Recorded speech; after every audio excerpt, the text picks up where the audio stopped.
தினமும் ஒரு தேன்துளி. பின்பு அன்னா என்பவன் பிரதான ஆசாரியனாகிய காய்பாவின் இடத்திற்கு அவரை கட்டுண்டவராக அனுப்பினான். சீமோன் பேதுரு நின்று குளிர் காய்ந்து கொண்டிருந்தான். அப்பொழுது சிலர் அவனை நோக்கி, நீயும் அவனுடைய சீஷரில் ஒருவன் அல்லவா என்றார்கள். அவன், நான் அல்ல என்று மறுதலித்தான்.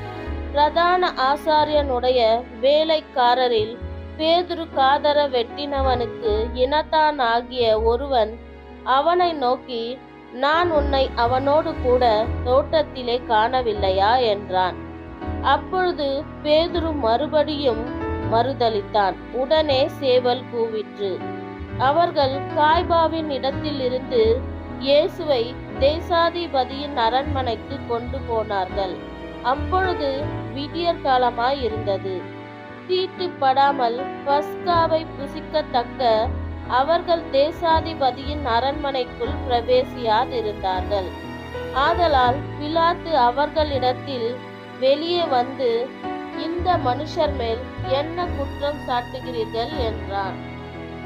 அவர்கள் அவனுக்கு பிரதியுத்தரமாக, இவன் குற்றவாளியாய் இராவிட்டால் இவனை உம்மிடத்தில் ஒப்புக் கொடுக்க மாட்டோமே என்றார்கள். அப்பொழுது பிலாத்து அவர்களை நோக்கி, இவனை நீங்களே கொண்டு போய் உங்கள் நியாய பிரமாணத்தின்படி நியாயம் தீருங்கள் என்றான். அதற்கு யூதர்கள், ஒருவனையும் மரண ஆக்கினை செய்ய எங்களுக்கு அதிகாரமில்லை என்றார்கள். தாம் இன்ன விதமான மரணமாய் மரிக்கப் போகிறார் என்பதை குறித்து இயேசு குறிப்பாய் சொல்லியிருந்த வார்த்தையை நிறைவேறத்தக்க இப்படி சொன்னார்கள். ஆமென்.